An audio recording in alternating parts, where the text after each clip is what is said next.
ሰላም ጤና ይስጥልን ውድ የቻናላችን ተከታታዮች የፕሮግራማችን ቤተሰቦች፣ ይህ አብዲራዋ ቲዩብ ነው። ፕሮግራማችንን ላይክ በማድረግ እንዲጀምሩ ያደርጉ። የዚህም ፕሮግራም ተደራሽነት ተደማጭነት ከፍ ስለሚያደርግ ላይክ እያደረጋችሁ እንድታደምጡን፣ አዲስ የሆናችሁ ሰብስክራይብ በማድረግ ለቻናላችን ቤተሰብ እንድትሆኑ በአክብሮት እየጋበዝን ይህንን ፕሮግራም ከሀገር ውጭ የምታደምጡ የቻናላችን ተከታታዮች የሁሉ ጊዜ ድጋፋችሁን በሱፐር ስቲከር፣ ሱፐር ቻት፣ ሱፐር ታንክስ ለቻናላችን እንድታበረክቱ በአክብሮት እየጋበዝን የመጀመሪያ ክፍል የዕለተ ሰኞ ፕሮግራማችን ትኩረት የሚያደርገው በቅዳሜ ምሳ ሰዓት ጨዋታ በኤፍኤ ካፕ በከፍተኛ የጨዋታ ልዩነትና የውጤት ልዩነት አስደንጋጭ ሽንፈት በዘንድሮ የውድድር ዓመትን እየተላመደ የመጣው የማንነት ኪሳራ ውስጥ የገባው የአርነ ስሎት ሊቨርፑልን በተመለከተ የዛሬ የእንግሊዝ ጋዜጦች እንደገና ሌላኛው ትኩረት ሆኗል። እነዚህን ጉዳዮች መነሻ በማድረግ የተመለከትናቸውን ጉዳዮች በበለጠ በተለያዩ መመዘኛዎች እንግዲህ አንስተን በዚህ ፕሮግራም መረጃዎችንም ተጨባጭ እውነታዎችንም ወደ እናንተ የምናደርስበት የዛሬ ዕለተ ሰኞ የመጀመሪያ ክፍል ፕሮግራማችን ነው። ከዚህ ፕሮግራም በመቀጠል እንግዲህ የሚካኤል አርቴታ አርሴናል መንቃት ባለበት የከባድ ምዕራፍ ላይ እንደሚገኝና የማንቂያ ደወሎች በሁለት ውድድሮች ላይ መከሰቱ በቀጣይስ የሚካኤል አርቴታ አርሴናል በዩኤፋ ሻምፒዮንስ ሊግ በሚኖረው ጨዋታ ምን አይነት ምላሽ ይሰጣል? አብረን በጋራ የምንመለከተው ነው። የቼልሲውን ኮከብ ኢስቲቫውን ዛሬ በሶስተኛ ክፍል የምናነሳ ይሆናል። ይሄ ብራዚላዊ ኮከብ በቼልሲ ቤት ስላለው ወቅታዊ ብቃት፣ የዚህ ተጫዋች ዳግም ማንሰራራት፣ ከጉዳት አገግሞ በአስተማማኝ ሁኔታ ፐርፎርም ለማድረግ ዝግጁ መሆኑ፣ የተጫዋቹ ቀጣይ የዓለም ዋንጫ ዕጣ ፈንታና በቼልሲ ቤት በቀጣይ ጨዋታዎች ከባባድ ፊክስቸሮች ላይ በልዩነት ኢስቲቫውን ቼልሲ በዚህ ወቅት ይፈልጋል። ይሄ ተጫዋች ምልክቶችን እየሰጠ ነው የሚገኘው ለሊያም ሮሲኒየር። ይህንን ጉዳይም በሶስተኛ ክፍል የምናነሳ የሚሆነው በእነዚህ ሶስት ፕሮግራሞች ዕለተ ሰኞን ከእናንተ ጋር ቆይታ ስናደርግ የመጀመሪያ ክፍል ፕሮግራማችን እንግዲህ በተለያዩ ጋዜጦች ትኩረት የተሰጠው የሊቨርፑል ወቅታዊ ብቃት፣ የክለቡ የማሸነፊያ መንገድ፣ ሜንታሊቲ፣ የጨዋታ ስትራክቸር፣ በርካታ ጉዳዮች እንደነ ሚዲያዎቹ እንደሚወጡ ዘገባዎችና ትንተናዎች ሁሉም የተለያየ እይታና ምልከታ ነው በክለቡ ዙሪያ እየጻፈ የሚገኘው። ነገር ግን ሀሳቦችን በተለያዩ ሚዲያዎች የወጡ ዘገባዎችን ሰብሰብ አድርገን ስንመለከት ጭብጡ ወቅታዊ የሊቨርፑል ብቃት በአርነ ስሎት ውስጥ አሳሳቢነቱን በተለየ ሁኔታ የሚገልጽ ነው። እስቲ እያንዳንዱን የዛሬ ጋዜጦችን ከቴሌግራፍ፣ ዘ ታይምስ፣ ትላልቅ የእንግሊዝ ሚዲያዎች ዛሬ ላይ ትኩረት አድርጓል። ለህትመት የሚበቁ የዛሬ ጋዜጦች ላይ ከወጡ ትላልቅ ነጥቦች መካከል የመጀመሪያው ጉዳይ እንግዲህ በትናንትናው ዕለት ቨርጂል ቫን ዳይክ ደጋፊውን ተጫዋቾቹንና ክለቡን ወክሎ የክለቡን ደጋፊዎች ይቅርታ የጠየቀበትና ሊቨርፑል በሻምፒየንስ ሊግ እግር ኳስ ወደ ፓሪስ ተጉዞ ለሚያደርገው ጨዋታ ለክለቡ ደጋፊዎች አስፈላጊውን ምላሽ ለመስጠት እንደሚዘጋጁና በዚህ ረገድ እንግዲህ ሁሉም ተጫዋች፣ የክለቡ ኮቺንግ ስታፍ፣ አርነ ስሎትን ጨምሮ የሁሉም ኃላፊነት መሆኑን በመግለጽ እንግዲህ ለተመዘገበው የማንቸስተር ሲቲ ውጤት ቫን ዳይክም አንዱ ኃላፊነት የወሰደ ተጫዋች ሆኗል። ሁሉም ተጫዋቾች በመልበሻ ክፍል ከጨዋታው በኋላ አውርተናል፣ ሁላችንም ለተመዘገበው ውጤት ኃላፊነቱን ወስደናል፣ አርነ ስሎትም ጭምር ለዚህ ክለብ መጫወት፣ ይህን ክለብ ማሰልጠን ምን ማለት እንደሆነ ጠንቅቀን እናውቃለን። ደጋፊው የሚያስፈልገውን ውጤት ለመስጠት በተቀሩ የሲዝኑ ጨዋታዎች የፓሪስን ጨምሮ ምላሽ ለመስጠት የተቻለን ሁሉ እናደርጋለን በማለት ገልጿል። የቫን ዳይክ አስተያየትን እንግዲህ ሁሉም የእንግሊዝ ሚዲያ እየተቀባበሉት ነው። ነገር ግን ከአስተያየቱ በበለጠ ትኩረት ከሳቡ ጉዳዮች መካከል በዘ ታይምስ ላይ የምትመለከቱት ሶሪ ዊ ጊቭ አፕ የሚለውን የቫንዳይክ አስተያየትን በስክሪናችን ላይ የምትመለከቱት ሁለት የእንግሊዝ ታላላቅ ጋዜጦች ቴሌግራፍም ዘ ታይምስም ይሄን አንቀጽ በመያዝ ስለ ሊቨርፑል ሜንታሊቲ ነው ያነሱት፣ የክለቡ የማሸነፊያ መንገድ። በተጨማሪ ዘ ጋርዲያን በዚህ በምትመለከቷት አጠር ያለች ከጋዜጦች ላይ የተገኘች ከዘ ጋርዲያን ላይ ያገኙት አንድ ዘገባ ወደ ፓሪስ የሚጓዘው ቡድን ስነልቦናና በተመሳሳይ የቫንዳይክ አስተያየት ምንን ይነግረናል በሚል ነው ሁሉም ጋዜጦች እያተኮሩ የሚገኙት። ለምን ከሜንታሊቲ ጋር መያያዝ አስፈለገው ለሚለው ጉዳይ ደግሞ የፖል ጆይስ በወጣው ዘገባ ላይ አንድ ጽሑፍ ምናልባት በተናጥል ወጥቶ በስክሪናችን ላይ የምትመለከቱት የፒኤስጂው ጨዋታ ውጤት በቀጥታ ምን ይዞ ምላሽ እንደሚመጣ ተያይዞ ዘ ታይምስ ላይ ከወጡ ዘገባዎች መሃል አንደኛው ይሄ በተለየ ሁኔታ የተቀመጠ ነው። ይሄ የመጨረሻ መደምደሚያ ነው።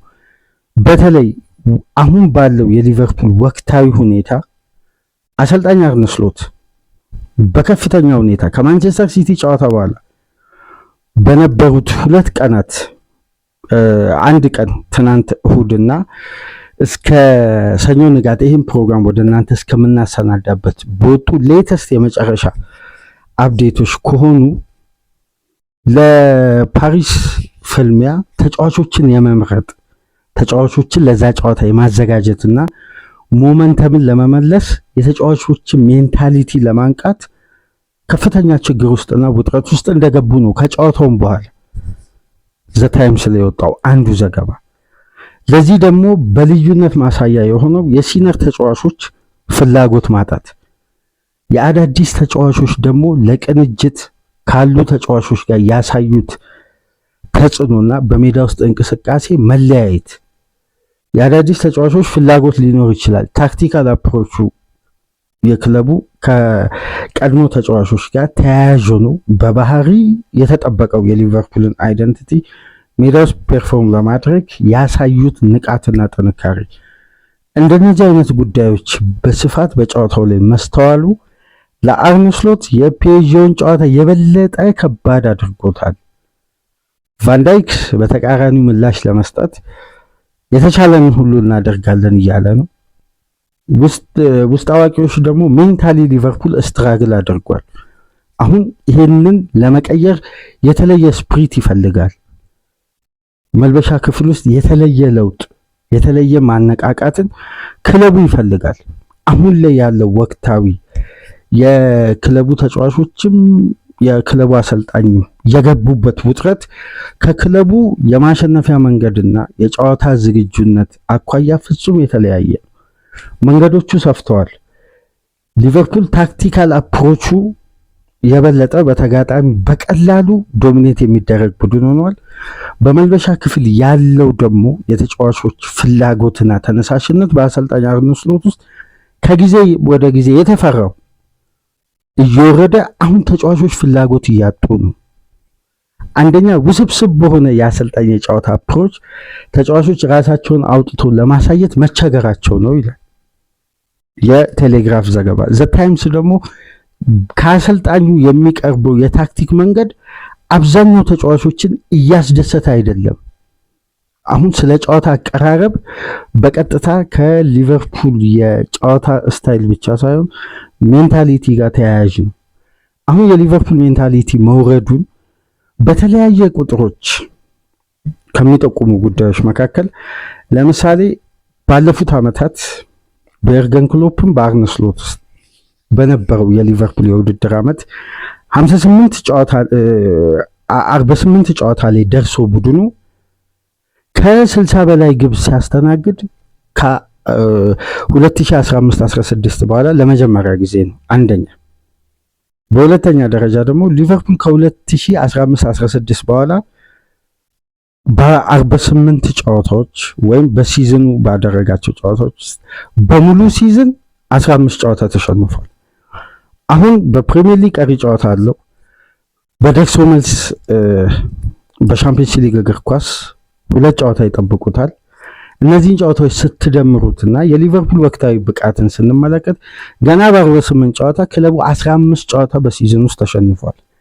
የተሸነፈበት የጨዋታ ቁጥር ብቻ ሳይሆን ተመሳሳይ በሆነ ባህሪ ባለፉት 5 ወር ውስጥ ምንም አይነት ለውጥ በክለቡ ውስጥ ሳይስተዋል የማሸነፊያው መንገድ የክለቡ የጨዋታ አቀራረብ ከጨዋታ ጨዋታ ማደግ ያለበት እያንዳንዱ ዲፓርትመንትና የበለጠ ሊቨርፑል አፕሮቹን መቀየር ያለበት የተለያየ የጨዋታ ስትራክቸር አሁንም በተመሳሳይ መንገድ ላይ ነው የሚገኘው። የበለጠ ግን የሚያሰጋው ይላል የፖል ጆይስ ዘ ታይምስ ዘገባ በተጠናቀቀው የውድድር ዓመት ሊቨርፑል 19 ጨዋታዎች ላይ በተጋጣሚ በሁሉም ውድድሮች ባደረጋቸው ጨዋታዎች በሜዳውም ከሜዳውም ውጭ በነበሩ 19 ጨዋታዎች በተጋጣሚ ቅድሚያ መሪነት ተወስዶበታል። ተጋጣሚ ሊቨርፑልን እየመራ ጨዋታዎች ተደርገዋል 19 ጨዋታዎች ላይ። ከነዚህ 19 ጨዋታዎች ውስጥ ሊቨርፑል በተጠናቀቀው የውድድር ዓመት 6ቱን ካምባክ በማድረግ በማሸነፍ በ7ቱ አቻ በመውጣት የክለቡ ሉዚንግ ፐርሰንቴጅ የነበረው 31.6 ነው ይላል። እዚህ ጋር ተመልከቱ። በቀጥታ ከሜንታሊቲ ጋር ተያያዥ እንደሆነ የጨዋታ ስትራክቸር፣ ጨዋታን ፎከስ ማድረግ፣ ጨዋታ ላይ አድቫንቴጅ ቢወሰድበት እንደ ቀድሞ ጥንካሬው ሪከቨር ለማድረግ ይሄ የአርነ ስሎት የቡድን ግንባታ መሆኑ አንዱ ማሳያና የተጠናቀቀው የውድድር ዓመት በክሎፕ ጫማ ውስጥ የተገኘ ድል መሆኑ ከሚነግረን ትላልቅ ትርጉሞች መካከል ሊቨርፑል ጨዋታዎችን እየተመራ የቀየራቸው ጨዋታዎች ወይም 3 ነጥብ ያገኘባቸው ወይም ያሸነፈባቸው 6 ጨዋታዎች አሉ። ከ19 ጨዋታ 7ቱን አቻ ወጥቷል። በተቀሩት ጨዋታ ሽንፈት አስተናግዷል። እነዛ ሽንፈቶች ውስጥ ደግሞ 50 በመቶ የሚይዘው ሊቨርፑል የፕሪሚየር ሊጉ ዋንጫ ካረጋገጠ በኋላ የተሸነፋቸው ጨዋታዎች ናቸው። ይሄ አንደኛው ማሳያ ነው። ነገር ግን በዘንድሮ ሲዝን ይሄ በተጠናቀቀው ሲዝን የሊቨርፑል ሉዚንግ ፐርሰንቴጅ የነበረው 31.6 ነው። በዘንድሮ የውድድር ዓመት ሊቨርፑል በተጋጣሚ 18 ጊዜ አድቫንቴጅ ተወስዶበታል በሁሉም ውድድሮች። ከነዚህ 18 ጨዋታዎች ውስጥ ሊቨርፑል ማሸነፍ የቻለው 2 ነው። አቻ መውጣት የቻለውም 2 ነው። በ14ቱ ጨዋታ ተሸንፏል። ይሄ ደግሞ የሊቨርፑል ሉዚንግ ፐርሰንቴጅ ተጋጣሚ ሊቨርፑል ላይ አድቫንቴጅ ከወሰደ 77.8% ደርሷል። ይሄ ደግሞ ሊቨርፑል ባለፉት በክለቡ ያለፉ አሰልጣኞች በሊቨርፑል ቤት ካስመዘገቡት ሪከርድ ጋር ሊቨርፑል ይሄ 2000 የፈረንጆቹ ሚሊኒየም ከገባበት ጊዜ አንስቶ እንደዚህ አይነት ሉዚንግ ፐርሰንቴጅ አስመዝግቦ አያውቅም። ተጋጣሚ ክለቡ ላይ አድቫንቴጅ ከወሰደ በኋላ የማሸነፍ እድሉ ሰፊ ነው። ሊቨርፑል የመሸነፍ እድሉ በጣም ሰፍቶ 77.8 ደርሷል። ከተመራ ሊቨርፑል ይሸነፋል ማለት ነው። ካምባክ ማድረግ አይችልም። በእንደነዚህ ጨዋታዎች ውስጥ ደግሞ የሚስተዋለው የክለቡ ስትራክቸር ከተጫዋች ለውጥ ሜዳ ውስጥ ለመተግበር ውጤቱን ለመቀየር የሚያሳየው ፋይቲንግ ስፕሪት ከጊዜ ወደ ጊዜ መውረዱን ተከትሎ ተጋጣሚ አንድ አድቫንቴጅ ካገኘ ሁለተኛ ለመድገም የሊቨርፑል የጨዋታ ስትራክቸር አመቺ ይሆናል። እነዚህ ሁሉ ጉዳዮች ደግሞ ከበስተጀርባ ያለውን የክለቡን የጨዋታ ስትራክቸር ከሜንታሊቲ ጋር በቀጥታ የተያያዘ ነው። የርገን ክሎፕ በፕሪሚየር ሊጉ ታሪክ ይላል 129 ነጥቦችን ከሉዚንግ ፖዚሽን ላይ በመሆን 56 ነጥቦችን ከሉዚንግ ፖዚሽን ላይ በመሆን በማሸነፍ ባለፉት 10 ዓመት ውስጥ የትኛውን ቡድን አድርጎት አያውቅም። 56 ጨዋታዎች ላይ ከመመራት ሊቨርፑል ጨዋታዎችን በማሸነፍ ጨዋታዎችን በመቀየር ቢያንስ ያቻ ውጤትን በማሸነፍ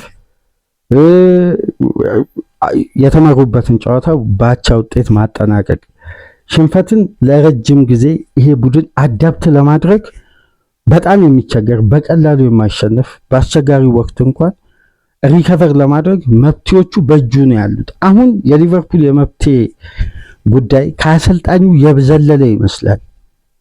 የፖል ጆይ ዘገባ ላይ የተመለከትኩት ማለት ነው። መብቴ በአፋጣኝ አምጥቶ ሪከቨር ለማድረግና ይህን ሲዝን ለማትረፍ የበለጠ የክለቡ አሰልጣኝ አሁን ላይ ውጥረቶች ከፍ እያሉ ኢንጌ ማኔጅመንቱ ከጊዜ ወደ ጊዜ የሊቨርፑል ተጠባቂ ተገማች አንድ አይነት የጨዋታ ስትራክቸር እና ባህል በአርነ ስሎት የአሰልጣኝነት ዘመን ሊቨርፑል አዳፕት እያደረገ ነው። ይህንን ተከትሎ ነው እንግዲህ ደጋፊዎች ባልተለመደ የክለቡ ካልቸር ውስጥ ስቴዲየምን በጊዜ ለቆ መውጣት 57ኛ ደቂቃ ላይ ሊቨርፑል በማንቸስተር ሲቲ ግብ ሲያስተናግድ መውጣት የጀመረ ደጋፊ እስከ 62ኛ ደቂቃ ላይ ትናንትና ስናነሳ ነበር ከ8000 ተጓዝ ደጋፊ 980 ቀረ። ጨዋታው ሲጠናቀቅ የሊቨርፑል ደጋፊ በስታንድ ላይ የነበሩት በ200ዎቹ የሚቆጠር ደጋፊዎች ብቻ ነው የቀሩት እና ሜንታሊ የክለቡ ደጋፊዎች ስሜትና የክለቡ የጨዋታ አፕሮች ምን ያክል መውረዱን የምንመለከተውና ያ ያለው ኮኔክሽን የተገነባው የማሸነፊያ መንገድ ደጋፊው ተስፋ ሳይቆርጥ አዌ ማች ሆነ ሆም ማች ሆነ በንቃት ክለቡን ሳፖርት እያደረገ እንዲቆይ የተገነባው ያ ኢንቫይሮንመንት እንግዲህ በከፍተኛ ሁኔታ መሸርሸር ከጀመረ ቆይቷል። አሁን ግን ከፍተኛ ተቃውሞዎች በቀጣይ የአንፊልድ ጨዋታ ይጠብቃቸዋል። ስሎትም የሊቨርፑል ኃላፊዎች ይላል። ዋነኛ ምክንያት ክለቡ በቅርብ ሳምንት ምናልባት ተመልክታችሁ ከሆነ አላቅም በፕሪሚየር ሊጉ ከፍተኛ የትኬት ጭማሮ አድርጓል። ይህን ቡድን ለመመልከት ነው ወይ እነዚህን ትኬቶች የምንገዛው የሚል ከፍተኛ ተቃውሞ በፌኒዌይ ስፖርት ግሩፕ የበላይ ጠባቂዎች ላይ አመፅ ተነስቷል። ይህን ደግሞ የደጋፊ ማህበሩ በቀጣይ የክለቡ የአንፊልድ ጨዋታ ላይ ከፍተኛ ተቃውሞ እንደሚጠበቅ እነዚህን ጉዳዮች ከዚህ በፊት የሚያረግቡ የሊቨርፑል የጨዋታ ቅኝቶችና ውጤቶች ነበሩ። አሁን ውጤቱም የለም። ቅኝቱም አስተማማኝ አይደለም። የበለጠ እየተሸረሸረ ሊቨርፑል አስተማማኝነቱን ማጣት ብቻ ሳይሆን ሜንታሊቲ የማሸነፍ ጥንካሬ በሁሉም ውድድሮች አንድ አይነት ሆኗል። ሊቨርፑል ወቅቱ ከባድ ነው። እዚህ ላይ እንግዲህ ከፍተኛ የትኬት ሽያጭ ለውጥ ተደርጓል። ይህንን የጨዋታ ሂደት በዚህ ውጤት ውስጥ የሚገኝ ቡድንን ለመደገፍ ሊቨርፑል ከነዚህ በላይ ችግሮችን አሳልፏል። ከዚህ በፊት በነ ሮይ ሆይሰን፣ በነ ብሬንደን ሮጀርስም፣ በነ ጄራርድ ሁዌም ራፋም እያሉ ከባድ ችግሮችን አሳልፈዋል። ነገር ግን ክለቡ የሚመለከታቸው ተስፋዎች ነበሩ። አሁን የበለጠ ተጠናክሯል። በተሻለ አፕሮች ዘንድሮ ይቀርባል ሲባል እንደነዚህ አይነት ውጤቶች መመዝገባቸው ደግሞ ካለፉት ጊዜያት ጋር እየተነጻጸረ ጉዳዮችን ውስብስብ አድርገዋል እና አሁን የደጋፊው ተቃውሞ በሁለት መንገድ ነው። አንደኛ ወደ ስቴዲየም የሚያመጣ አፕሮች የለም ሜዳ ውስጥ። በተቃራኒው ይሄ ሎያሊቲ የሚባለውን ነገር ሊቨርፑል ቤት እየተሸረሸረ ነው። በነገራችን ላይ በደጋፊውና በክለቡ መካከል ያለው ኮኔክሽን በእኚህ ኔዘርላንዳዊ ምክንያት ሌላ የትኛውም የተለየ የሚቀርብ አዲስ ሀሳብ ወይም አዲስ ይሄ ነው ችግሩ ይሄ ነው መፍትሄው የሚባል የሊቨርፑል የሚታይ የተለየ ጉዳይ የለም። አንደኛ የጨዋታው ሂደት ሳቢና ማራኪ ሳይሆን እዚህ ላይ ደግሞ ውጤት መጥፋቱ ሊቨርፑል እያሳለፈ የነበረበት የውጤትም የስኬትም ዓመታት ቢያንስ ተፎካካሪነቱን አያጣም ነበር። በየውድድር ዓመቱ ሲቲም ፕራይም ላይ ነበር። የሊቨርፑልን ፕራይምም ከሲቲ ጋር የሚያደርገው ፉክክር ቢያንስ ደጋፊን በስፕሪት ተስፋ እያደረገ እንዲቆይ የሚያደርግ። አሁን ያን ስፕሪት ማጣቱ የምንመለከተው ኢታሃድ ላይ ሄዶ ፐርፎርም ያደረገበት መንገድ በዘንድሮ ሲዝን በፕሪሚየር ሊግ ሆምም አዌም በሲቲ የተሸነፈበት የሲቲ ሽንፈት እንደ ሌሎች ክለቦች አይደለም። ምክንያቱም የቅርብ ጊዜ ከፍተኛ ራይቨሪ ተፈጥሯል በሁለቱ ክለቦች መካከል። እንዴት ነው የሊቨርፑል ደጋፊዎች ስቴዲየሙን ለቀው ሲወጡ ቅዳሜ ካስተዋላችሁ የሲቲ ደጋፊዎች በከፍተኛ ሁኔታ እየጮሁ እያጨበጨቡ ሲያሾፉ ነበር።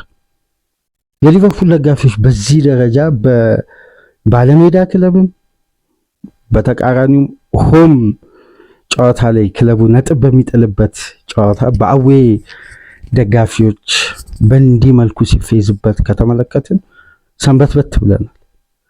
እንደነዚህ አይነት ጉዳዮች እየተስተዋሉ ምላሽ ለመስጠት ቢያንስ ተስፋ የሚሰጥ የጨዋታ ሂደትም የቡድን አቀራረብም በክለቡ በኩል እየተስተዋለ አይደለም። እዚህ ላይ ነው እንግዲህ ካልተሳሳትኩኝ ከ14 ቀናት በፊት በነበረው የመጨረሻ የኢንተርናሽናል ብሬክ ጨዋታዎች ከመምጣታቸው በፊት በነበሩ ኦፊሻል አፕዴቶች ነው እንግዲህ ከፍተኛ የትኬት ሽያጭ የትኬት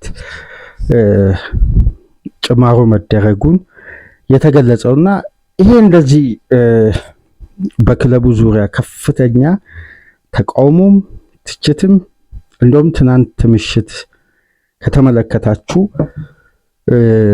ጄሰን ሃርት የቴሌግራፍ ሪፖርተር ስካይ ስፖርት ላይ ተጋብዞ ነበር እና ይሄ ዘጋቢ በሊጉ መጀመሪያ አካባቢ ስካይ ስፖርት ላይ በነበረው አንድ የትንተና ወቅት አንድ ሀሳብ አንስቶ ነበር ከጂሚ ካራገር ጋር የአርነ ስሎት ሊቨርፑል በዘንድሮ የውድድር ዓመት የሚቀርብበት የጨዋታ ስትራክቸርን የበለጠ ማየት ያስፈልጋል፣ አይደንቲፋይ ማድረግ ያስፈልጋል። ሊቨርፑል ስትራክቸራሊ ምን አይነት የጨዋታ ሂደት ሊጠቀም እንዳሰበ የመጡ ተጫዋቾች ያሉ ነባር ተጫዋቾችን ኳሊቲ ይሄን ድሬሲንግ ሩም ጠብቆ የመቆየት አሰልጣኙ ጥንካሬ ያላቸው ወይ የሚለው የሚፈተንበት ነው ይላል። ያንን ቪዲዮ አምጥቶ መልሰው እያሳዩ ማለት ነው እና ከ5-6 ወር በኋላ ያንን ቪዲዮ መልሰው ያመጡና ይጠይቁታል። ይሄን ብለህ ነበር። የመጡ ሱፐርስታሮች አሉ ክለብ ውስጥ የቆዩ ደግሞ ከየርገን ክሎፕ ጋር በከፍተኛ ስኬት ውስጥ የቆዩ ተጫዋቾች የሚያሳዩት ተነሳሽነትንና ፍላጎትን በአዲስ ባህል የመላመድን ጉዳይ በጣም ትኩረት ያልተሰጠው ነበር በወቅቱ። አሁን ግን የምናየውን የቫንዳይክ ብቃት መውረድ፣ የሳላ ፍላጎት ማጣት፣ ሰቦች ላይ የቡድኑ የዘንድሮ የውድድር ዓመት የጀርባ አጥንት ነው የተባለው ተጫዋች ከደጋፊ ጋር ያልተገባ ይሄ የአካላዊ ሪያክሽኑ ተገቢ አይደለም። ይሄ የሚያሳየን የክለቡ አይደንቲቲ በከፍተኛ ሁኔታ ኪሳራ ውስጥ መግባቱን። የዚህ ሁሉ ደግሞ ድምር ውጤት ክለቡ የያዘው ስትራቴጂ በኔዘርላንዳዊ አሰልጣኝ ውስጥ ይመስለኛል። ይሄ ጉዳይ እንግዲህ አፋጣኝ መፍትሄ ሳያስፈልገው አልቀረም እስከ ሲዝኑ መጨረሻ ድረስ ከመጠበቅ ይልቅ የፔጆ ጨዋታ ግን የውሳኔ ጨዋታ ይመስለኛል ይላል። ይህን ዘገባውን በቫንዳይክ አስተያየት ውስጥ የተካተተ ነበር። ምሽት ላይም ስካይ ስፖርት ላይ በእንዲህ መልኩ የራሱን አስተያየት ሲያቀርብ ነበር። ነገር ግን አንድ ጉዳይ ስመለከት ቨርጅል ቫንዳይክ ከ2018-19 የውድድር ዓመት አንስቶ እስከ 2024-25 የውድድር ዓመት ድረስ በነበረው የሊቨርፑል ቤት ቆይታ 4 ፔናልቲን ቫንዳይክ ጥፋት ሰርቶ ሊቨርፑል ላይ የተሰጠው በ6 ዓመት ውስጥ 4 ፔናልቲ። በዘንድሮ የውድድር ዓመት ብቻ ግን በቫንዳይክ ጥፋት ሊቨርፑል 4 ፔናልቲ ተገኝቶበታል። ይሄ የቫንዳይክ ብቃት መውረድ ወይስ ክለቡ ስትራክቸራሊ የያዘው የጨዋታ ቅርጽ ያጋለጠው ተከላካይ ሆኖ ነው? ይሄን ምላሹን ለእናንተ ትቻለሁ። ግን ከዚህ በኋላ የምናነሳቸውን ነጥቦች ተመልከቱ። ከማንቸስተር ሲቲ ጋር ትናንት በነበረን ፕሮግራም አንድ ጉዳይ ስናነሳ ነበር። መሰረታዊ የጨዋታ ስትራክቸር የሌለው ቡድን ሆኗል ሊቨርፑል። አርቲፊሻል ቆይታ ነው 35 ደቂቃ ሙሉ ሜዳ ውስጥ የቆየው። ያልዘለቀውም ሊቨርፑል በተከፈተበት የተወሰኑ ሞመንቶች 4 ግብ ያስተናገደው ሁሉም ጉዳይ በሜዳ ውስጥ የነበረው የጨዋታ አፕሮች አርቲፊሻል ስለሆነ ነው ብዬ ሳነሳላችሁ ነበር። ይሄን ከሚያሳዩ ነጥቦች መካከል እስቲ በስክሪናችን ላይ ፎቶዎችን ተመልከቱ። ሊቨርፑል በማንቸስተር ሲቲ ጨዋታ እንዴት አንድ ቡድን በጨዋታ የተለያዩ ክፍለ ጊዜዎች በተመሳሳይ የጨዋታ ስትራክቸር እንዴት ብልጫ ይወሰድበታል? ይህንን ሜዳ ውስጥ ያለ የቡድኑ ያ ሁሉ ኮቺንግ ስታፍ፣ ዋናው አሰልጣኝ ምላሽ ለመስጠት እንዴት የግል የተጫዋቾች ጥረት ስትራክቸር ላይ ይህን አፕሮች ይጠብቃሉ? አሰልጣኙ ምን ሲሉ ነበር? ላክ ኦፍ ኢፈርት፣ ተጫዋቾች ኢፈርታቸው ወርዷል፣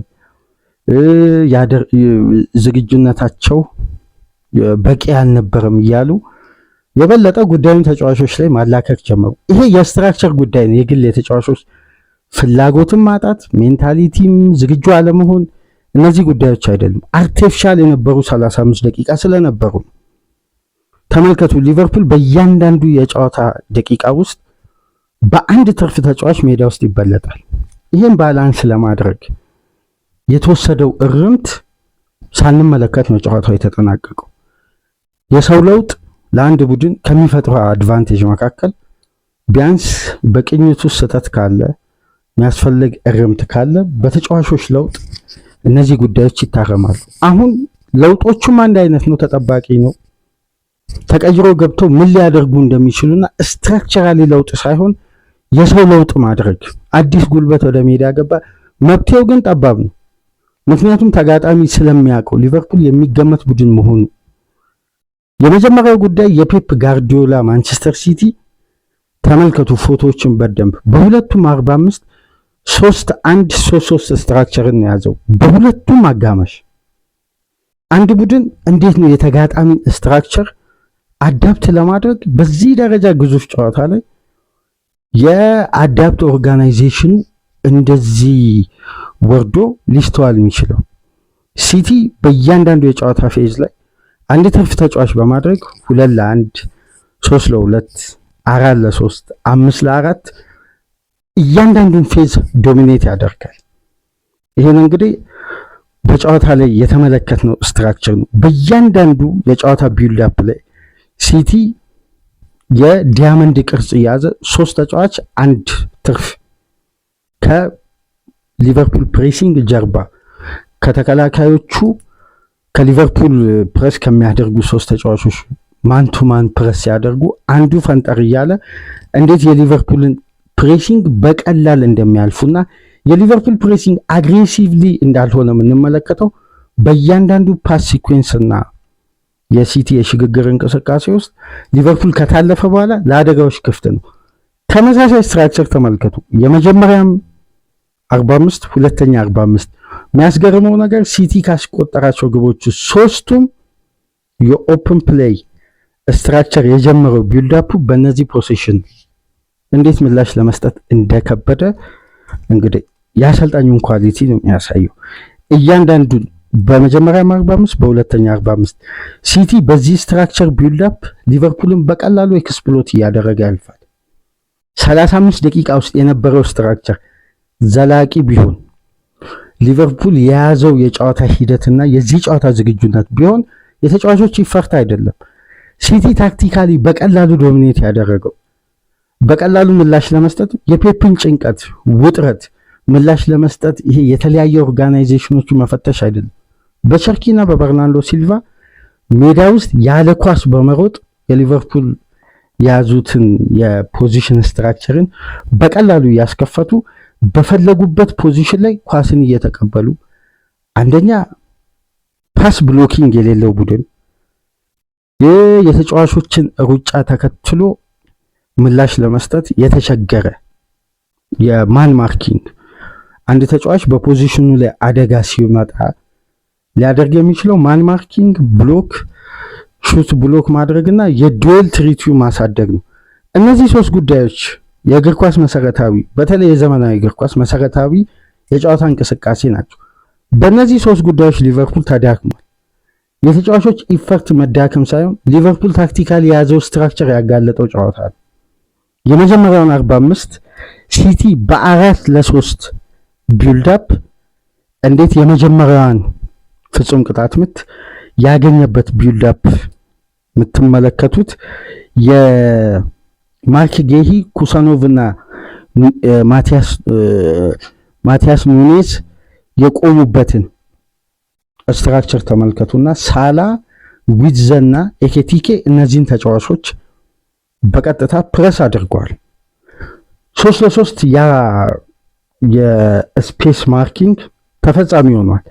ወደ አማካይ ክፍል ዞኑ ስትመለከቱ ሲቲ በተመሳሳይ ስትራክቸር ቆሟል፣ ግን ራሱን ለፕሬሲንግ አጋልጦ የሊቨርፑልን ሁለት ተጫዋቾች አውቶ ፖዚሽን አድርጎ ለፔናልቲው መገኘት በቀጥታ ቫንዳይክ እንዴት እንደተጋለጠ በ4-3 የአማካይ ክፍል ይሄ በጥቁር ባለ ቀለም የሚገኘውን ስፔስ በደንብ ተመልከቱ።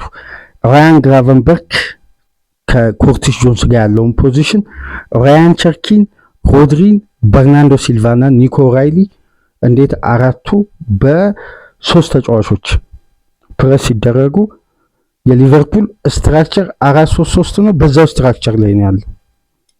ሲቲ በአራት ተጫዋች 4-3 በማድረግ በቀላሉ የተከላካይ ክፍሉ ኤክስፕሎት ሆነ። ግቦች መቆጠር የጀመሩበት ደቂቃ የመጀመሪያው ሲቲ አዳፕት አድርጎ የሊቨርፑልን ፎርም ምላሽ የሰጠበት የመጀመሪያው ቢልዳፕ ነው። የአንቷን ሴሜኒዮ አስደናቂ ቺፕ ስትቆጠር ሮድሪ ኳሱን የተቀበለበት አሁንም ተመሳሳይ አቋቋም ተመልከቱ። ሮድሪ ከጌሂ ኩሳኖቭና ኑኔዝ ፈንጠር ብሎ ኳሱን ተቀበለ። ሊቨርፑል 2-4 ነበር ቢልዳፑ። በኤኬቲኬና ሳላ ነበር። የሰቦዝ ላይ ፖዚሽን ወደ ቀኙ ያደላ ነው። ጆንስ ደብላፕ አድርጓል። ግራቨንበርክ ብቻውን ቆሟል። ስፔሶች እንዴት በአንዴ እንደተከፈቱ ለሲቲ ተመልከቱ። ከዚህም በኋላ ሲቲ ምን ማድረግ እንዳለበት በቀላሉ የሚያውቅበት የጨዋታ ሂደት ነው። በቀላሉ እንደዚህ ስፔሶች የሚገኙ ከሆነ የፔፕ ጋርዲዮላ ማንቸስተር ሲቲ ግብን ለማስቆጠር አይደለም፣ ጨዋታን ለመግደል ደቂቃ አይፈጅበትም። የግቡን ልዩነት በ22 ደቂቃ ነው 4 ያደረገው ከረፍት በፊትና ከረፍት በኋላ። ይህን ስንመለከት የተጋጣሚን ሲስተም አዳፕት አድርጎ ምላሽ ለመስጠት አንደኛ በሜንታሊቲ ደረጃ ሊቨርፑል ይዞ የሚቀርበው ስትራክቸር ሁሌም ውስብስብ ነው፣ አይዘልቅም።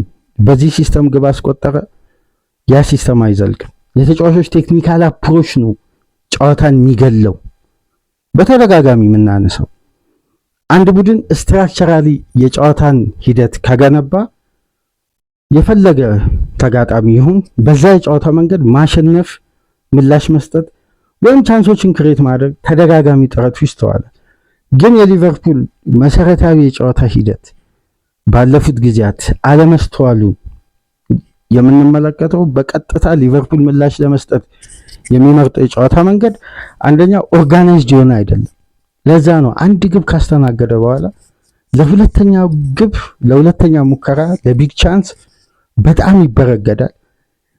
እሱ ምላሽ ለመስጠት ግን ከፍተኛ ደቂቃዎችን ይወስድበታል። ፕሮሰስ የሚያደርገው ቁጥር በዛ መሃል የተጫዋቾች ፍላጎትና ተነሳሽነት በደንብ ተመልከቱ። ሊቨርፑል ግብ ሲያስቆጥር የእያንዳንዱን ተጫዋች ሪያክሽን ተመልከቱ። ወገባቸውን ይዘው ይቆማሉ፣ ጭንቅላታቸውን ይዛሉ።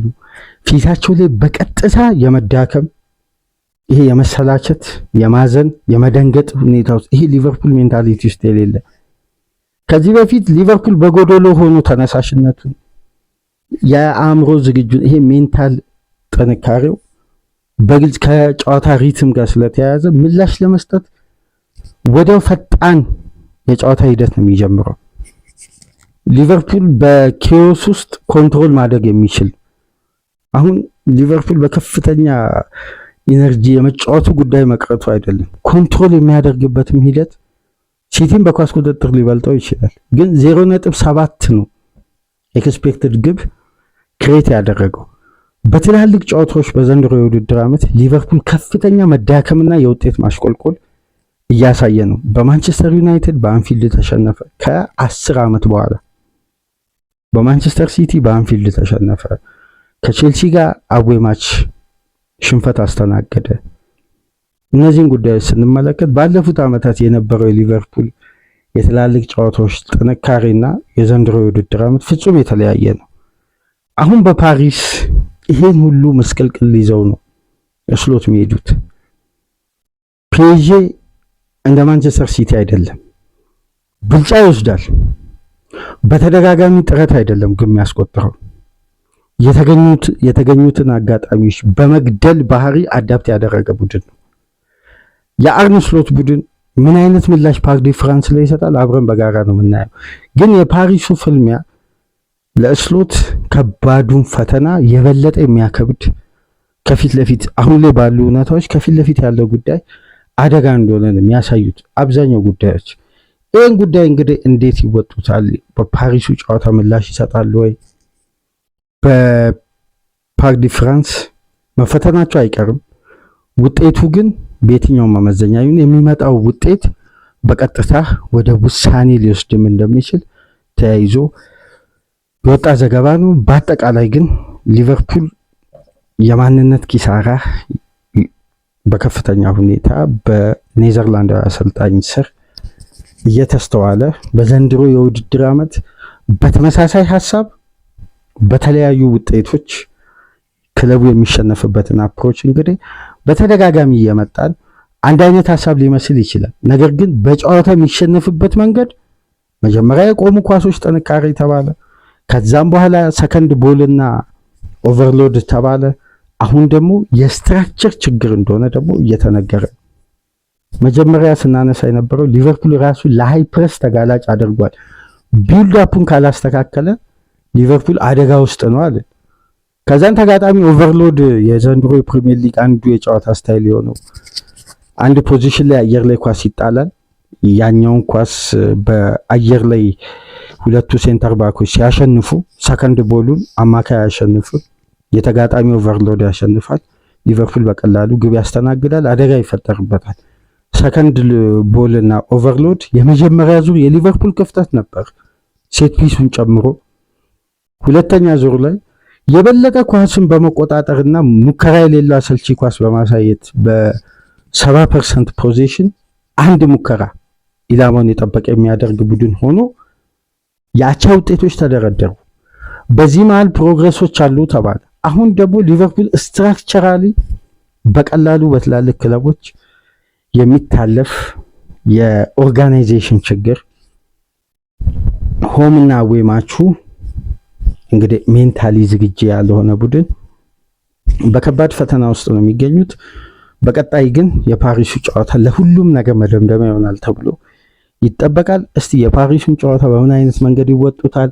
የፓሪስ ሰን ጀርሜን ወቅታዊ ብቃት፣ የሊቨርፑል ፕሪቪውን በጨዋታው ዕለት ይዘንላችሁ የምንመጣ ነው የሚሆነው። ለማንኛውም የመጀመሪያ ክፍል ፕሮግራማችን እንግዲህ ከወቅቱ የሊቨርፑል የአይደንቲቲ ኪሳራ ጋር ተያይዞ የጨዋታው መንገድ እንዴት ተያያዥ እንደሆነ በጋዜጦችና በራሳችን እይታ አያይዘን ይዘንላችሁ የመጣ ነው የመጀመሪያ ክፍል ፕሮግራም ይህን ይመስላል። በአርሴናልና ስቲቫኦ ጉዳይ እስከምንመለስ ሰላም ቆዩ።